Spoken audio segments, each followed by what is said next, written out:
Hello दोस्तों, मैं सुधीर कुमार आप सभी का स्वागत करता हूं आपके अपने प्यारे चैनल कॉम्पिटिटिव ब्रेन पे। आज का सेशन होने वाला है बहुत ही खास, क्योंकि आज मैं फिर से लेके आया हूं आपके लिए एक नया चैप्टर। वो कौन है? Magnetic effect of electric current. आपको तो पता है कि जो लोग पढ़ते हैं फिजिक्स को प्यार से, जो लोग फिजिक्स को समझते हैं बढ़िया से, उनको हो जाता है फिजिक्स से प्यार। और हम सभी फिजिक्स को करने वाले फील और फिजिक्स से करेंगे प्यार भाई। तो फिजिक्स से डरना नहीं है, फिजिक्स को समझना है और इसको इतना आसान बनाना है कि हर शब्दों में फिजिक्स हो, कोई दिक्कत नहीं। आगे बढ़ते हैं, आज के सेशन को हम लोग शुरू करते हैं। आज हम लोग बात करने वाले हैं magnetic effect of electric current के बारे में। तो सबसे पहले किसी भी चैप्टर को समझने से पहले सबसे पहले हमारा मोटो होना चाहिए कि उसके टाइटल को समझे। अगर टाइटल क्लियर होता है तो चैप्टर में पकड़ बनाने की कैपेसिटी बढ़ती है हमारी। तो हमारा हेडिंग क्या कहता है? Magnetic effect of electric current. मतलब मैग्नेटिक इफेक्ट मतलब मैग्नेट का प्रभाव किसके ऊपर? इलेक्ट्रिक करंट की वजह से। मतलब यहाँ पे दिखेगा कि एक इलेक्ट्रिक करंट जो है वो मैग्नेटिक एक वायर जिसके थ्रू करंट पास करता है वो एक मैग्नेट की तरह बिहेव करता है। आपने कभी ऐसा सोचा है कि सर कोई एक पार्टिकुलर वायर जिसके थ्रू करंट पास हो रहा है वो एक मैग्नेट है? सर वो इस चैप्टर में हम लोग देखेंगे कि कैसे एक करंट कैरिंग कंडक्टर एक मैग्नेट की तरह बिहेव करता है। सर ये आगे सस्पेंस है, आगे सीखेंगे, पहले समझते हैं कुछ टॉपिक बात। अब ये मैग्नेटिक इफेक्ट समझने से पहले ये समझते हैं कि मैग्नेट क्या होता है। और ये जो इलेक्ट्रिक करंट है ना, इलेक्ट्रिक करंट के तीन इफेक्ट होते हैं। मैग्नेट समझने से पहले थोड़ी सी और बात है। अब हमने बोला कि इलेक्ट्रिक करंट का मैग्नेटिक इफेक्ट समझेंगे। उससे पहले हमने बोला कि इलेक्ट्रिक करंट किसको कहते हैं? इलेक्ट्रिक करंट बोलते हैं rate of flow of charge, rate of flow of charge through area of cross section. मतलब जो फ्लो ऑफ चार्ज जो होता है ना, उसको हम लोग क्या कहते हैं? Flow of charge per unit time through a cross section area, उसको हम लोग क्या कहते हैं? इलेक्ट्रिक करंट कहते हैं। अब इलेक्ट्रिक करंट जो होता है ना वो तीन इफेक्ट दिखाने का काम करता है। सर कितने इफेक्ट दिखाता है ये? तीन। सर जो इलेक्ट्रिक करंट है ना तीन इफेक्ट दिखाता है। पहले बोलते हैं हीटिंग इफेक्ट ऑफ करंट। क्या बोलते हैं हम लोग? Heating effect. इलेक्ट्रिक करंट दूसरा इफेक्ट दिखाता है केमिकल इफेक्ट। कौन सा इफेक्ट दिखाता है सर? Chemical effect. तीसरा कौन सा इफेक्ट दिखाता है? दिखाता है मैग्नेटिक इफेक्ट, जिसको हम सभी इस चैप्टर में करने वाले हैं डील। अब ये दो इफेक्ट हम लोगों ने पहले पढ़ रखा है। थोड़ा सा मैं क्विक रिवीजन कर देता हूं ताकि आपकी पुरानी बात याद ताजा हो जाए। हीटिंग इफेक्ट कहने का मतलब इलेक्ट्रिक करंट हीटिंग इफेक्ट कब शो करता है? आप नोटिस किए होंगे कि जब भी किसी वायर, कंडक्टिंग वायर से करंट फ्लो करता है तो वो क्या हो जाता है? वो हीट प्रोड्यूस करता है। क्या प्रोड्यूस करता है? हीट प्रोड्यूस करता है। और नहीं समझे कैसे? कभी आपने वायर गर्म तो नहीं देखा? आप पहले देखते होंगे पीला कलर का बल्ब जलता होगा आपके घर में, पीला कलर का। उसकी जो फिलामेंट जो ग्लो करती थी उसके वजह से जो बाहर का जो बल्ब रहता था वो पूरा गर्म हो जाता था। कैसे? उसके थ्रू गया करंट से, करंट के वजह से हीट प्रोड्यूस हुआ, उसके वजह से वो जो फिलामेंट का बल्ब था वो भी गर्म हो गया। इसी को बोलते हैं heating effect of electric current. मतलब कि किसी कंडक्टिंग वायर के थ्रू अगर करंट पास करता है, किसी कंडक्टिंग वायर के थ्रू अगर करंट पास करता है तो वो प्रोड्यूस करता है हीट। क्या प्रोड्यूस करता है सर? हीट। ठीक है, उसी को हम लोग बोलते हैं heating effect of electric current. दूसरा है chemical effect of electric current. अब इलेक्ट्रिक करंट का केमिकल इफेक्ट क्या होता है? तो आप केमिस्ट्री में पढ़ेंगे इलेक्ट्रोलाइसिस। किसी भी कंपाउंड के थ्रू अगर आप इलेक्ट्रिसिटी पास करते हैं तो कंपाउंड डिकम्पोज हो जाता है, टूट जाता है। आपने केमिस्ट्री में पढ़ रखा है इलेक्ट्रोलाइसिस। कहने का मतलब किसी भी एक पार्टिकुलर कंपाउंड के थ्रू अगर आप इलेक्ट्रिक करंट को पास करते हो तो वो कंपाउंड दो भाग में टूट जाता है, डिकम्पोज हो जाता है। इस फिनोमेनन को बोलते हैं हम लोग chemical effect of electric current. इस चैप्टर में पढ़ने वाले हम लोग क्या? Magnetic effect of electric current. क्या पढ़ने वाले हैं? Magnetic effect of electric current. अब ये क्या होता है ये तो चैप्टर में समझेंगे। ये दो क्लियर हो गया। अब ये इसी को तो पढ़ने वाले हैं, इसमें हेडिंग है ये मेरा magnetic effect of electric current. काफी शानदार होने वाला है, मजा आ जाएगा। ठीक है, सबसे पहले हम बोले थे ये समझिए कि मैग्नेट क्या होता है, उसके बाद समझेंगे टॉपिक पे। पूरा चैप्टर की बातचीत करेंगे। आप हमसे जुड़े रहिए, हमारे चैनल से बने रहिएगा। उसके लिए आपको ज़्यादा कुछ नहीं करना है, बस लाल बटन को टिप दीजिए, सब्सक्राइब कर दीजिए और अपने दोस्तों को बता दीजिए कि यहाँ पे पढ़ाई होती है बहुत ही मज़ेदार तरीके से। क्या? ठीक है। तो सबसे पहले हम लोग समझते हैं क्या कि मैग्नेट क्या होता है हमारा। तभी तो मैग्नेटिक, आप भाई मैग्नेट पता ही नहीं है, कोई बोलेगा भाई ठीक है इलेक्ट्रिक करंट का मैग्नेटिक इफेक्ट बताओ, मतलब मैग्नेट के द्वारा क्या प्रभाव होता है इलेक्ट्रिक करंट पे। आप सर ये पता ही नहीं कि मैग्नेट क्या होता है, कैसे डिफाइन करेंगे मैग्नेट क्या क्या हो सकता है बताइए। तो ऐसे बोलेंगे the substance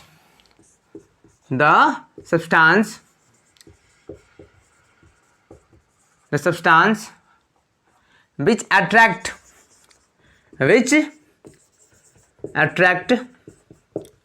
iron, nickel, cobalt, the substance which attract iron, nickel, cobalt, etc. and which align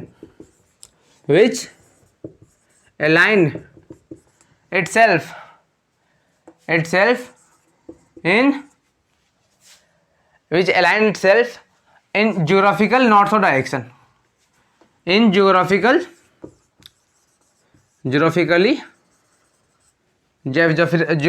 लिख सकते हैं, चलिए north south direction, north south direction when suspended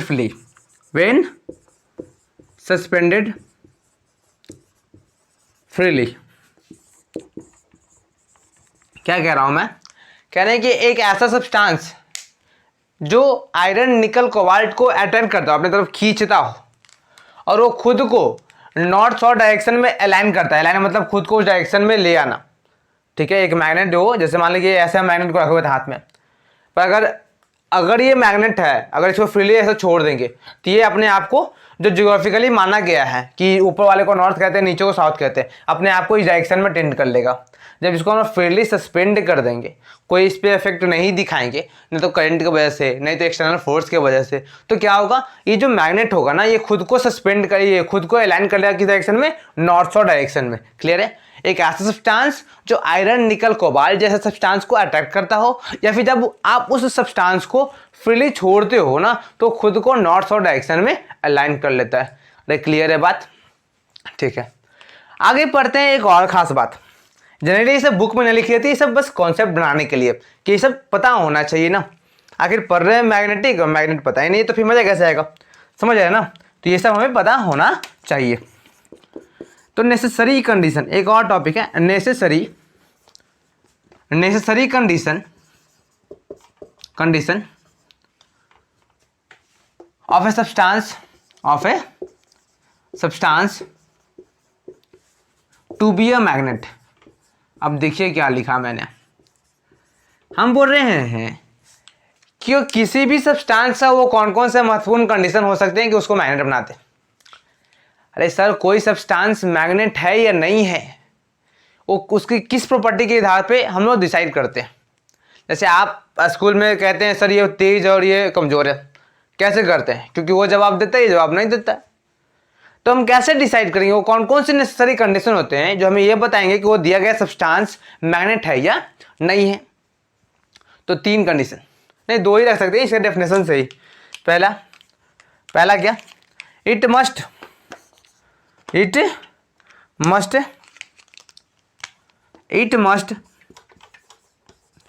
attract iron निकल और कोबाल्ट एक्सेट्रा, ठीक है। आयरन निकल कोबाल्ट जैसे substance को क्या करना चाहिए, अट्रैक्ट करना चाहिए। It must align itself in geographical north south direction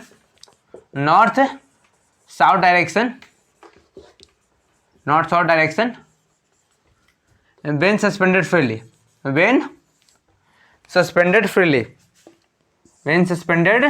जब आप इसको फ्रीली छोड़ते हो ना, तो ये अपने आप को किस डायरेक्शन में कर लेगा, नॉर्थ साउथ डायरेक्शन में। ये 2 कंडीशन फॉलो करना चाहिए। एक और खास बात यहाँ पे डब्बा बना के लिखिएगा, कहीं कहीं ऑब्जेक्टिव में अगर पूछ दे कंपटीशन में तो ज़्यादा अच्छी बात है। क्या, study of magnet study of magnet and it's property is called magnetism. मैंने क्या कहा, जैसे जो साइंटिस्ट पढ़ाई करते हैं ना, जैसे साइंटिस्ट लोग कैसे, ये सब कहाँ से जाने कैसे से होता है ये प्रॉपर्टी, साइंटिस्ट ने पढ़कर किताब में लिखा हो, भी मैं नहीं पढ़ा, वही आपको मैं सिखा रहा हूँ क्या।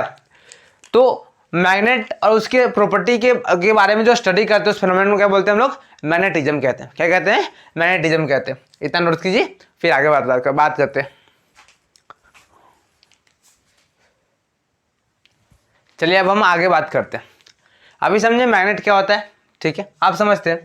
On the basis of magnetic effect, magnetic effect को देखते हुए, मैग्नेट का प्रभाव देखते हुए सब्सटेंस को हम सभी क्लासीफाई करते हैं। किन दो भाग में क्लासीफाई करते हैं देखिएगा। मैग्नेटिक के इफेक्ट को देखते हुए, मतलब मैग्नेट के प्रभाव को देखते हुए हम सभी सब्सटेंस को दो भागों में बांटते हैं। कितने भाग में बांटते हैं सर, दो भाग में। एक को हम लोग बोलते हैं मैग्नेटिक मटेरियल, क्या बोलते हैं, मैग्नेटिक मटेरियल। दूसरे को हम लोग बोलते हैं नॉन मैग्नेटिक मटेरियल, क्या बोलते हैं, नॉन मैग्नेटिक मटेरियल। ये सब है बहुत कॉमन चीज, बट जानते हैं ना कि बेसिक, जब आप बताइए घर बनाना हो तो पहले ग्राउंड फ्लोर को बढ़िया से बनाएंगे कि पहले टॉप फ्लोर पे चल जाएंगे ना।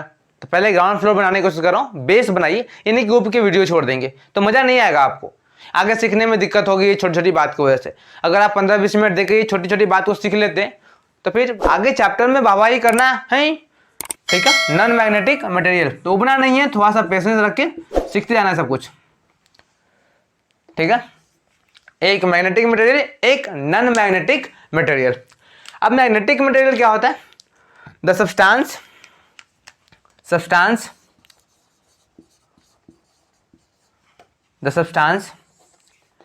which are attracted by a magnet, the substance which are attracted by a magnet। वैसे सब्सटेंस जिसको मैग्नेट अट्रैक्ट कर सकता है उसको बोलेंगे मैग्नेटिक मटेरियल। जो मैग्नेट के चुंबक से, मतलब चुंबक, जो मैग्नेट बोलते हैं चुंबक, उससे अट्रैक्ट हो जाए, खिंचा जाए, तो क्या बोलेंगे, एक मैग्नेटिक मटेरियल है, जो जिसमें जाके चिपक जाए मैग्नेट। जैसे कि एग्जांपल में आयरन, निकल, कोबाल्ट जो भी दे रहे थे हम लोग।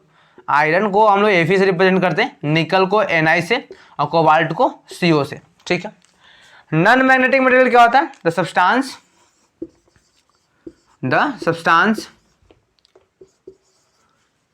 which are unaffected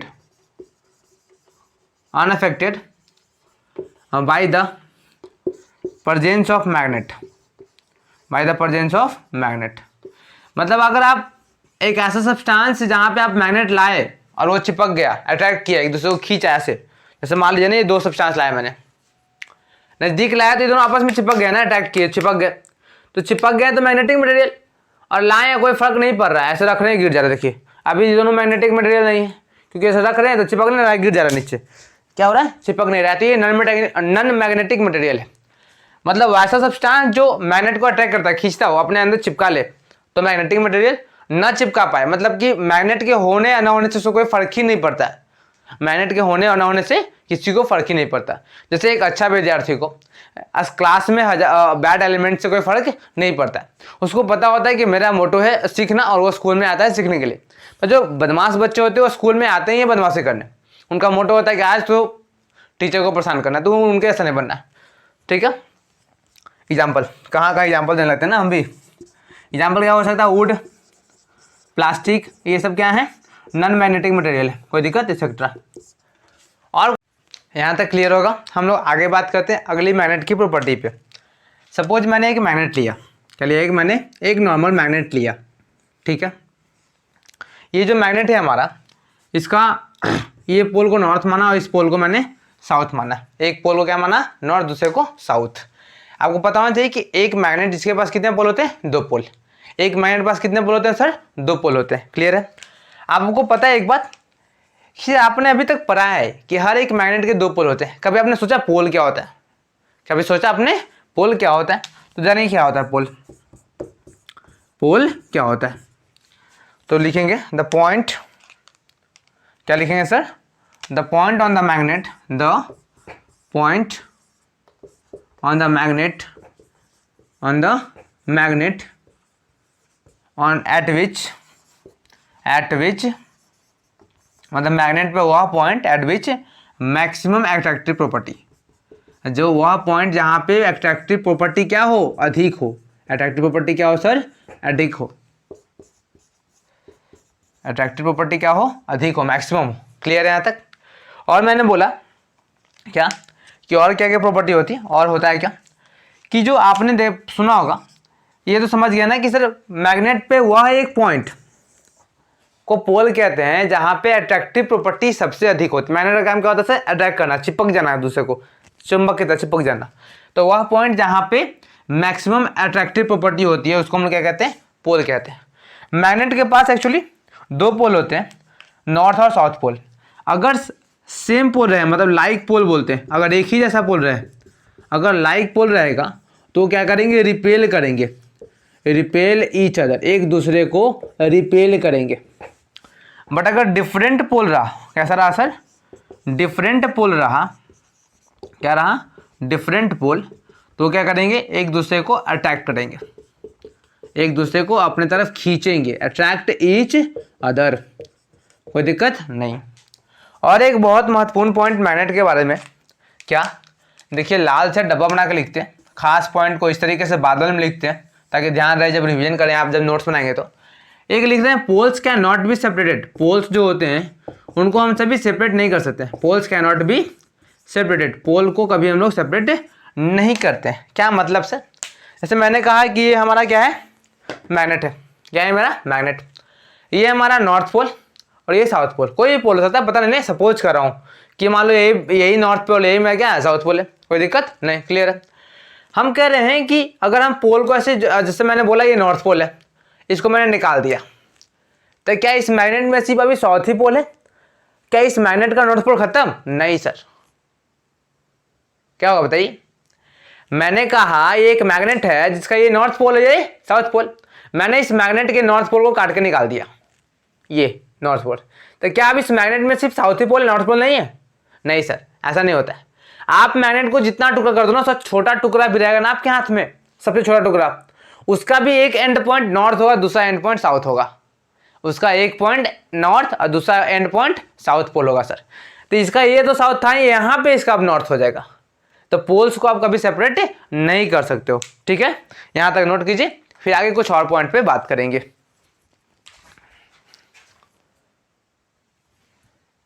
चलिए आज हम लोग आखिरी टॉपिक की बात करेंगे, इसके बाद अगले सेशन में बात करेंगे मैग्नेटिक फील्ड। आपने इससे पहले ग्रेविटेशनल फील्ड सुना होगा कि ग्रेविटी के फील्ड में रहने से अर्थ अपना फोर्स लगाता है, उस तरीके से मैग्नेट का भी एक फील्ड होता है जिसके अंदर मैग्नेटिक फोर्स हम लोग एक्सपीरियंस करते हैं। क्या समझते हैं, देखिए पहले डेफिनेशन लिखते हैं फिर समझने की कोशिश करेंगे। मैग्नेटिक फील्ड क्या होता है, ऐसे लिखते हैं द स्पेस और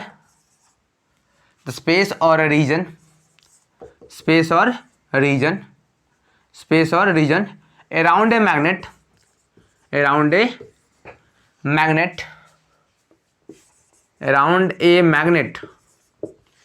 or a moving charge मतलब electric current, moving charge, the space or region around a magnet from ठीक है,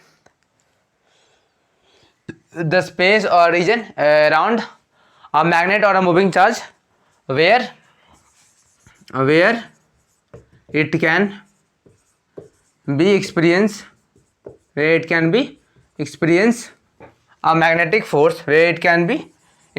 a magnetic force, from by another magnet, दूसरे मैग्नेट के द्वारा। क्या कहना चाह रहे, ये समझिएगा क्या कहना चाह रहे, एक स्पेस और ओरिजिन किसी मैग्नेट के एक क्रॉस कहना चाह रहे। देखिए मान लीजिए सपोज ये मैंने एक मैग्नेट रखा हुआ है यहाँ पे, ठीक है, ये हमारा नॉर्थ पोल, ये हमारा साउथ पोल, ठीक है, ये मैग्नेट के अराउंड एक ऐसा स्पेस और रीजन, मतलब ये देखिए एक ऐसा स्पेस और रीजन, ये मैंने मान लिया रीजन, ठीक है, स्पेस और रीजन इस मैग्नेट के अराउंड, ठीक है, जहां पे कोई दूसरा मैग्नेट को अगर लाते हैं जहाँ पे हम अगर कोई दूसरा मैग्नेट को लाते हैं, सपोज यहाँ पे मैं एक और मैग्नेट को लेकर आया है, एक और मैंने मैग्नेट को लेकर आया, तो वो क्या करेगा, एक फोर्स एक्सपीरियंस करेगा, एक मैग्नेटिक फोर्स एक्सपीरियंस करेगा। यही रीजन, अगर इस रीजन के बाहर वो मैग्नेट है तो कोई फोर्स एक्सपीरियंस नहीं करेगा, मतलब इस मैग्नेट का जो रीजन है मैग्नेटिक फील्ड का उसके वो बाहर है। बट अगर एक मैग्नेट हर एक मैग्नेट के बगल में एक रीजन क्रिएट करता है, जहाँ पे वह स्पेस और रीजन में अगर कोई दूसरा मैग्नेट आएगा तो उस मैग्नेट पे एक मैग्नेटिक फोर्स एक्सपीरियंस होता हुआ दिखेगा, उसको हम सही बोलते हैं मैग्नेटिक फील्ड। वह स्पेस और वह रीजन, स्पेस बोलो चाहे रीजन बोलो, एक मैग्नेट के अराउंड, मैग्नेट के चारों तरफ, जिसमें अगर हम कोई दूसरा मैग्नेट लाते हैं उस स्पेस में, अगर कोई दूसरा मैग्नेट लाते हैं तो उसके ऊपर एक मैग्नेटिक फोर्स लगेगा। उस स्पेस और रीजन को हम लोग क्या कहते हैं, मैग्नेटिक फील्ड कहते हैं। कोई दिक्कत नहीं। होप सो आपको आज का सेशन अच्छा लगा हो। आगे आने वाली सेशन में हमसे पढ़ेंगे magnetic field lines, magnetic field lines की प्रॉपर्टी, और जो ओरस्टेड साहब ने एक्सपेरिमेंट किया था जो करंट कैरिंग कंडक्टर और मैग्नेटिज्म को रिलेट करता है उसके बारे में सीखेंगे। ये चैप्टर काफ़ी इंटरेस्टिंग है। आज के सेशन में हमने सिर्फ इंट्रोडक्टरी से बात की, मतलब इंट्रोडक्शन बात किया, क्या क्या इस चैप्टर में मतलब इंट्रोडक्टरी दी, क्या क्या है मैग्नेट क्या होता है उसके बारे में कुछ बताने की कोशिश किया। अगर आपको सेशन अच्छा लगा हो तो लाइक ज़रूर करें, अपने दोस्तों में शेयर करें, और हमसे जुड़े रहने के लिए ऐसे और भी इंटरेस्टिंग और हेल्पफुल वीडियो पाने के लिए हमारे चैनल को सब्सक्राइब करें। एक और इम्पोर्टेंट सूचना, सर अगर आपको किसी भी टॉपिक में दिक्कत हो, आप जानते हैं कि आपका टर्म 2 का एग्जाम आ चुका है, इसलिए अगर आपको किसी भी टॉपिक में अगर दिक्कत हो सर, तो आप कमेंट सेक्शन में तुरंत लिखिए। एक दिन के अंदर आपको वीडियो के थ्रू उस टॉपिक, उस चैप्टर को भी रफा दफा कर दिया जाएगा, एकदम आसान तरीके में सिखा दिया जाएगा, ताकि आपका टर्म 2 में फुल मार्क्स आए। टर्म 2 में क्या है सर, फुल मार्क्स। समझ आया ना। आपसे हम कुछ फी नहीं मांग रहे, आपको मैं फ्री ऑफ कॉस्ट हेल्प करने की कोशिश कर रहा हूँ। देखिए अभी 1:45 हो रहा है, घड़ी देख लीजिए, रात को मैं 1:45 में आपके सामने खड़ा हूँ सिर्फ आपको सपोर्ट करने के लिए। अगर आप मेहनत से काम करेंगे, हमारे साथ जुड़े रहेंगे, तो फिर बहुत बेनिफिट होगा आपको भी और हमें भी। तो आपको क्या करना है, बस मेहनत से हर एक लेक्चर को फॉलो करना है, और हमें सपोर्ट करने के लिए कि हम भी आगे ग्रो करें, हम भी मोटिवेटेड रहे, इसके लिए आपके हमारे चैनल को सब्सक्राइब कीजिए और अपने दोस्तों में शेयर कीजिए। धन्यवाद। पढ़ाई करते रहे, आगे बढ़ते रहे।